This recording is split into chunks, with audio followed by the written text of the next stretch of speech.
শ্যামপুর সহ সারা রাজ্য জুড়ে দুর্গা প্রতিমা ভাঙচুর ও সনাতনীদের ওপর অত্যাচারের প্রতিবাদে বিজেপির ডাকে হাওড়া গ্রামীণ সাংগঠনিক জেলা সেবাপুরের প্রতিবাদ সভা অনুষ্ঠিত হয়। সভায় অংশগ্রহণ করেন বিরোধী দলনেতা শুভেন্দু অধিকারী, যিনি তৃণমূল সরকারের বিরুদ্ধে সোচ্চার হয়ে বলেন, এই সনাতন বিরোধী সরকার ধর্মীয় অশান্তি সৃষ্টি করছে এবং জনগণের অনুভূতিতে আঘাত করছে। তিনি রাজ্যের পরিস্থিতি নিয়ে তীব্র সমালোচনা করেন।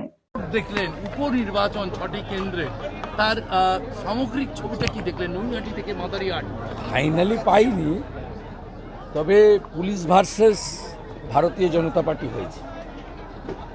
শুধু হাওড়াতে কিছুটা আইএসএফ সিপিএম লড়ার চেষ্টা করেছে, পারেনি খুব একটা। বাকি সর্বত্রই হাওড়াতেও বিজেপি লড়েছে, মূলত হিন্দু এলাকাতে। আর বাকি জায়গায় ভারতীয় জনতা পার্টির কর্মীরা লড়াই করেছেন এবং বুথগুলো লুট করতে পারেনি। তবে যে কায়দাতে পুলিশ গতকাল বিকাল থেকে ভারতীয় জনতা পার্টির পোলিং এজেন্টদেরকে গ্রেপ্তার করা, ভয় দেখানো, চমকানো, থানায় বসিয়ে রাখা। মেদিনীপুরে তো আমাদের রাজ্য কমিটির সদস্য ধীমান কোলে অ্যারেস্ট হয়েছে, মিথ্যা মামলায় ফরওয়ার্ড করেছে।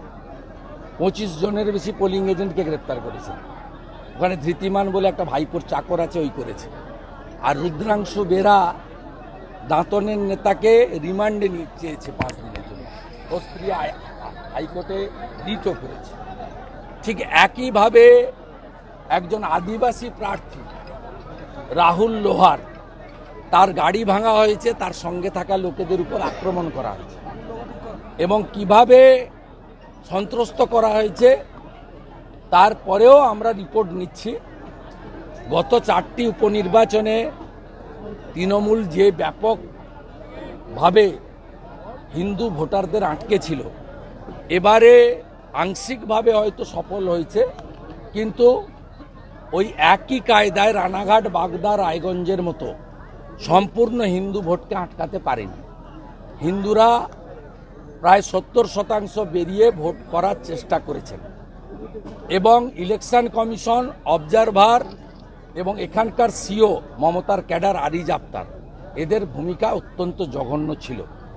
ক্ষেত্রে ক্ষেত্রে সেন্ট্রাল ফোর্সের ভূমিকা ভালো ছিল, বিশেষ করে তালডাংরা এবং মেদিনীপুরে, কিছুটা নৈহাটিতে।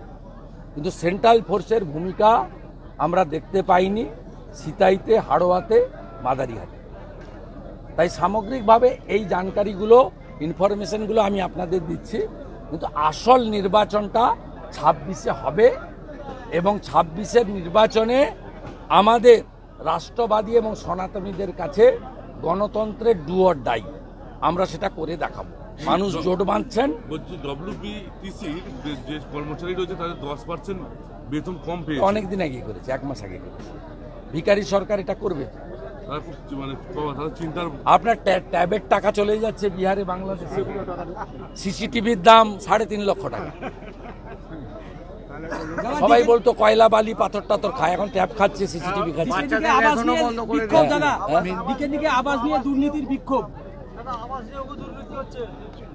মোদিজি 45,000 কোটি টাকা দিয়েছেন, 40 লক্ষ আবাস তৈরি হয়েছে বলে রিপোর্ট করে দিয়েছে, কেউ বাড়ি পায়নি। আমরা ফাইনাল লিস্টের অপেক্ষায় আছি।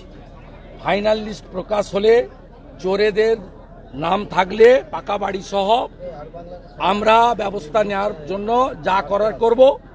আর যতজনের বাড়ি নেই পাওয়ার যোগ্য, কোনো দল না দেখে তাদের সকলকে বাড়ি দিতে হবে মমতা ব্যানার্জিকে।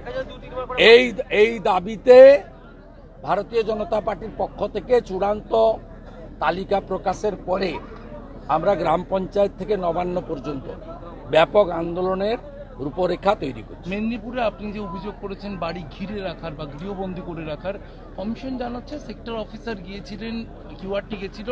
কখন গেছিল? আপনাদের রিপোর্টার অমিতাভ রথ, এবিপি আনন্দের, ওর বাড়ি থেকে দেখিয়ে দিয়েছে এবং সে কারণে ধৃতিমান অমিতাভ রথকে ধমকেছে ফোন করে। আমি বলছি, আপনার রিপোর্টার বলবে না। আমি আপনার চ্যানেলকে বলছি, অমিতাভ রথের একটা ফোন ইন নিন, যে বিরোধী দলনেতা বলছেন এসপি পশ্চিম মেদিনীপুর ধৃতিমান আপনাকে ধমকেছে। আপনার এবিপি আনন্দের ভিডিওটা আপনাকে পাঠিয়ে দিচ্ছি। আর আমি যখন ভিডিও পোস্ট করি, বাড়ি ঘেরা ছিল রাজ্য পুলিশে। কমপ্লেন হওয়ার পরে ওই সেক্টর কিউআরটি, ওটা আরিজ আফতাবের কথা, তো মমতার একটা চাকর 31 ডিসেম্বর রিটায়ার করবে। ওই সিও অফিসে আমরা গিয়ে গঙ্গা জল আর গোবর জল দিয়ে পরিষ্কার করে আসবো। তারপরে মমতাকে একটা পোস্ট দিবে। ওই জন্য এসব কথা। সিতাইতে শুটআউটের প্রার্থী ঘটনায় অভিযুক্ত বলল গোপ পাকাতে পাকাতে তৃণমূল করি। সিতাইতে ওই জগদীশ বাসনিয়ার যে বাড়ির লোক যে দাঁড়িয়েছে, তারও তো সব ভুলভাল। যাই হোক, তিনি সেন্ট্রাল ফোর্সকে ডিকটেট করছেন।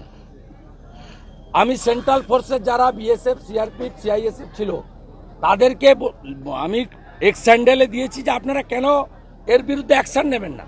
মনোজ টিগ্গাকে ঘুরতে দেওয়া হয়নি, বিজেপি এমএলএদেরকে মাদারিহাটে ঢুকতে দেওয়া হয়নি, দীপক বর্মন, নিখিল রঞ্জন দে, বিশাল লামা, মনোজ ওরাও, কৌশিক রায়দের। অথচ জগদীশ বাসনিয়া তিনি কনভয় নিয়ে, গুন্ডা নিয়ে সিতাইর সব বুথে বুথে ঘুরে বেরিয়েছেন। লোক সব দেখেছে, এখন কোনোটা মিথ্যা নয়। সিতাইতে কর্মাধ্যক্ষ তিনি সব হান্নান মোল্লা এদিকে আর ওদিকে লক্ষণ সেন যা বলতো তাই করতো। তাদেরও মাতব্বরি দেখেছি, সেই মাতব্বরিগুলো এখন নেই, শেষ হয়ে গেছে। যারা এগুলো করবে না তাদের অবস্থা একই রকম হবে। গতকাল যে শিশু আমি আপনাকে বলছি, পৃথিবীটা গোল, যা হিসাব এই জন্মে হয়ে যাবে, পরের জন্মে কিছু হবে না। আর একটা প্রবাদ বাক্য আছে, চিরদিন কাহারও সমান নাহি যায়। আজকে যারা বলছেন তাদের হিসাব ঠিক সময় জনগণই করে দেবে, জনগণই করে দেবে। গতকাল একজন শিশু মারা গেল পথ দুর্ঘটনায়। ব্যর্থ তাকে ঘিরে সরকার। দুটো দিক উঠে এলো। এক হচ্ছে অটো চালক এবং মা আহত অবস্থায় বিভিন্ন হাসপাতালে আমি ঘুরেছেন। কালকেই বলেছি, পুলিশ নিয়ে যায়নি বলে অ্যাডমিশন করেনি, অমানবিক। দ্বিতীয় আমি বলেছি, পিসি ভাইপো গেলে ইস্টার্ন বাইপাস থেকে এয়ারপোর্ট কি অবস্থা থাকে দেখে আসবেন। আগামীকাল মাননীয় পিসি যখন উত্তরবঙ্গ থেকে নামবেন দমদমে, আপনি আপনার 4টে ক্যামেরা নিয়ে লেক টাউন, বাগুইহাটি, চিংড়িঘাটায় থাকবেন, দেখবেন কি ট্রাফিক থাকে। এই রাজ্যের পুরো ব্যবস্থাপনাটা, পুলিশের কাজটা হচ্ছে পিসি ভাইপোর সেবা করা। এখানে যেমন পুলকের ঘরে বাজার করে এখানকার এসে, আর যত গরু হাঁটিয়ে হাঁটিয়ে আনা হয় ঝাড়খণ্ড থেকে, সব গরুকে উলবেড়িয়ার ঘাট আর এখানে গাদিয়াড়ার ঘাটে এখান থেকে নৌকায় তুলে ওই ভাইপোর ডায়মন্ড হারবার দিয়ে গোসাবা হয়ে বাংলাদেশে বিক্রি করে। আর পুলিশ পার গরু 2000 টাকা করে তোলে। রাত্রে চলুন আমার সঙ্গে, সারা রাত ধরে হাজার হাজার গরু নিয়ে যাচ্ছে হাঁটিয়ে হাঁটিয়ে। এগুলো সব বন্ধ হবে। যোগী আদিত্যনাথজি ইউপিতে বন্ধ করেছে, হেমন্ত বিশ্ব শর্মা আসামে বন্ধ করেছে, 26 সালে আমরা বাংলাতে বন্ধ করব।